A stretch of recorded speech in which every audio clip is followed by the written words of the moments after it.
Jangan lupa subscribe YouTube channel Metro TV News dan pastikan untuk menyalakan lonceng notifikasinya.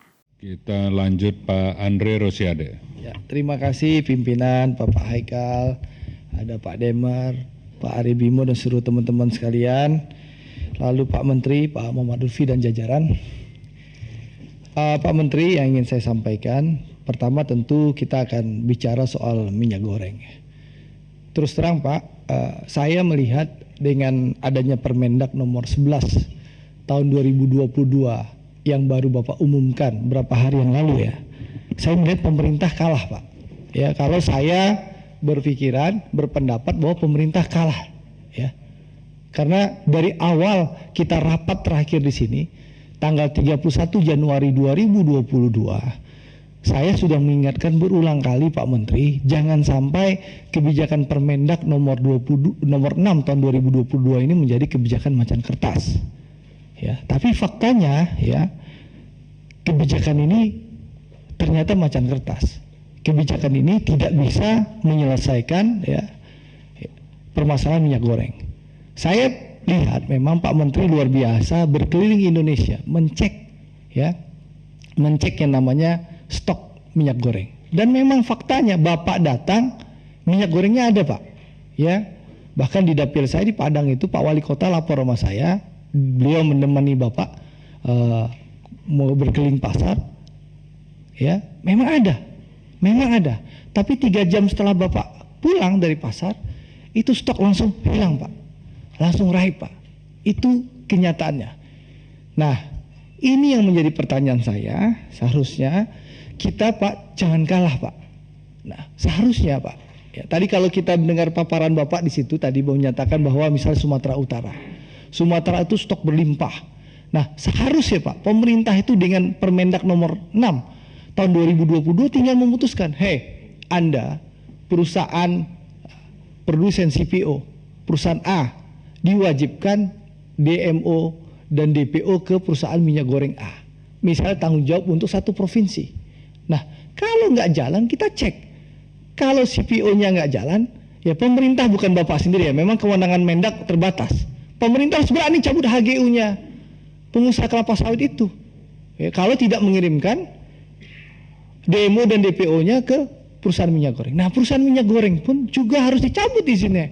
Kalau memang tidak memproduksi sesuai kepentingan rakyat Pak. Itu yang harus dilakukan pemerintah. Karena mohon maaf Pak, kita sudah 6 bulan membahas ini, akhirnya ujung-ujungnya kita kalah Pak. Kita kembali ke maunya pengusaha, ya, bukan maunya rakyat. Ya, faktanya kita kalah. Pemerintah kalah dengan pengusaha. Itu faktanya Pak. Ya. Lalu Pak, dan dalam 6 bulan ini bukan hanya pemerintah kalah, tapi juga kita juga timbul korban Pak. Ada ibu-ibu yang meninggal di Berau karena mengantri minyak goreng. Ini pukulan besar bagi pemerintah dan juga bagi kami di DPR Pak. Jangan sampai kami berteriak-teriak 6 bulan, memberikan usulan, memberikan masukan sama Bapak, itu juga mubazir. Nah, untuk itu Pak Menteri, seharusnya pemerintah mengambil langkah lebih tegas. Ya, bukan mengalah terhadap perusahaan-perusahaan produsen kelapa sawit yang jelas menikmati untung luar biasa. $700 saja mereka sudah untung Pak. Apalagi sekarang gitu loh. Mereka sudah kaya raya, konglomerasi. Ya, masa tidak mau rugi sih 20% untuk kepentingan rakyat. Itu yang jadi tuntutan kita. Seharusnya pemerintah konsisten di situ Pak. Tidak kalah dengan dengan pengusaha-pengusaha itu gitu. Kalau Pak Menteri butuh revisi undang-undang, kita di Komisi 6 siap memberikan dukungan politik. Apalagi kalau kita dengar cerita Bapak tadi, ya Menteri Perdagangan sudah jadi macan kertas. Semua dimenperin, semua di Menko Perekonomian. Untuk apa ini Menteri Perdagangan lagi? Kalau semua dibawa ke ratas Menko Perekonomian, seharusnya Menko Perekonomian yang hadir di sini, duduk bersama kami Pak. Bukan Bapak yang jadi sasaran tembak aja itu loh. Ini saya usulkan Pak Pimpinan, kita harus bahas kembali gimana memperin itu bisa bareng sama kita. Ya, iya betul. Jangan sampai kita berapatnya sepihak-sepihak. Ya, nggak komprehensif. Mendak jadi santapan, tapi ternyata keputusan undang-undang sudah merubah hal itu. kewenangan sudah bergeser ke Menperin. Bahkan keputusan pun diputuskan oleh Menko Perekonomian. Seharusnya Menko Perekonomian bisa kita undang. Lalu saya ingin sampaikan Pak Menteri, ya terus terang saya kecewa sekali dengan pemerintah ya, bahwa pemerintah saya anggap tidak tegas, ya kalah dengan pengusaha. Akhirnya kita kembali ke keputusan yang lama. Sama yang disampaikan Saudara Mufti, Bapak tolong sampaikan ke kami. Waktu 31 Januari yang lalu saya sudah sampaikan ini jadi macan kertas. Nah hari ini saya juga menyampaikan tanggal berapa sekarang nih? Tanggal 17 Maret. Jangan sampai peraturan menteri yang baru ini juga jadi macan kertas. Kira-kira Pak, nanti Bapak sampaikan saja berapa lama keputusan ini bisa dieksekusi oleh pemerintah, ya. Karena faktanya per hari ini minyak goreng masih langka.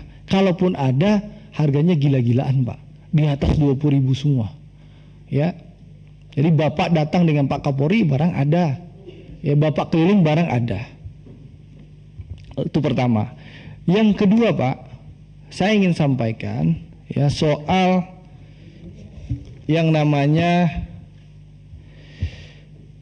kebutuhan bahan pokok. Tadi sudah disinggung oleh Mas Ibas, soal kedelai kita jelas kita 95% impor, tapi tentu Bapak harus segera. Tadi Bapak sudah menyampaikan di file yang Bapak sampaikan, Bapak akan melakukan kebijakan intervensi, berarti kan kemungkinan subsidi, kan itu.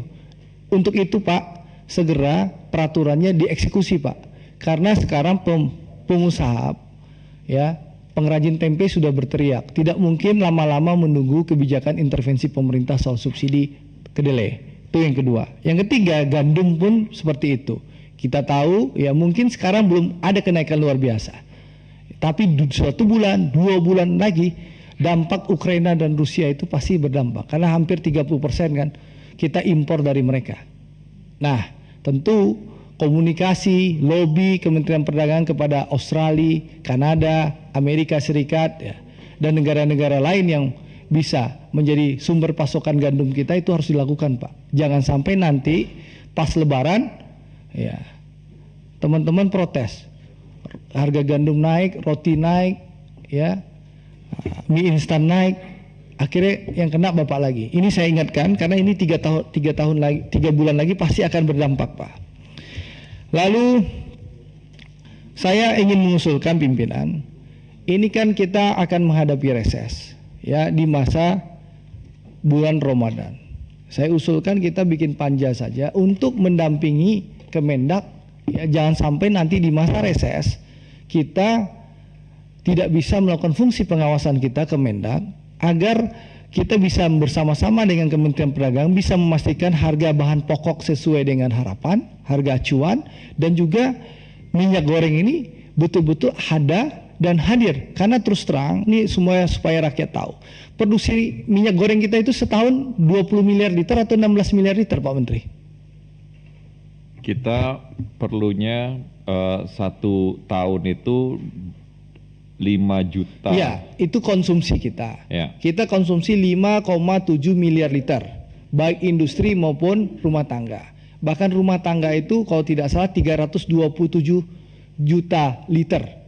Bapak sudah berhasil bikin 550 juta liter, tapi barangnya tetap gaib. Karena kemungkinan ada mafia, kan itu yang Bapak sampaikan. Nah, sekarang informasi yang saya dapatkan, produksi minyak goreng kita setahun seluruhnya itu 16 miliar liter sampai 20 miliar liter. Konsumsi kita hanya 5,7 miliar liter. Berarti ada 11 sampai 14 juta miliar liter yang diekspor. Yang diekspor, ini catatan nih supaya teman-teman tahu, diekspor. Nah, tapi permasalahannya ya, dengan kita berlimpah CPO, berlimpah minyak goreng, ya, tapi faktanya rakyat kita kesulitan. Ya, untuk itu Pak Mendak bersama teman-teman Pak Mendak yang lain, menteri-menteri di kabinet Pak Jokowi harus sama-sama ini duduk bareng, mencari solusinya. Nah, saya minta ya, terus terang saya kecewa dengan kebijakan Bapak, tapi kebijakan sudah diambil, ya silahkan monggo. Tapi saya minta ini berlaku kapan? Kapan bisa dieksekusi? Kapan bisa masyarakat kembali menikmati betul-betul harga di pelapau, di warung, kalau di kampung saya di Lapau tuh Pak, di pasar itu benar-benar rakyat tuh beli minyak curah itu benar-benar 14.000 Pak. Itu kapan? Deadline-nya pemerintah bisa memberikan waktu. Karena kita butuh Pak. Karena konstituen kita, rakyat kita bertanya, apa gunanya si Andre jadi anggota DPR RI Komisi 6 kalau nggak bisa ngawal itu Pak? Itu pertanyaan rakyat. Nah untuk itu nanti tolong Bapak jawab. Lalu sebentar Om Demer. Lalu Pak, saya ingin sampaikan juga, ada usulan tadi bagus Pak, soal bagaimana melibatkan Bulog Pak sebagai salah satu distribusi untuk dalam rantai distribusi supaya juga tidak ada laporan palsu kepada pemerintah. Oh ini sudah didistribusikan 1 juta liter ke provinsi ini, 1 juta liter ke provinsi ini, nanti laporan Bapak bagus, tapi nanti akhirnya barangnya nggak ada. Itu juga perlu Bapak pertimbangkan. Lalu ketiga Pak, saya kemarin didatangi oleh masyarakat ya. Ada perusahaan swasta yang sudah berinvestasi 5 triliun lebih Pak.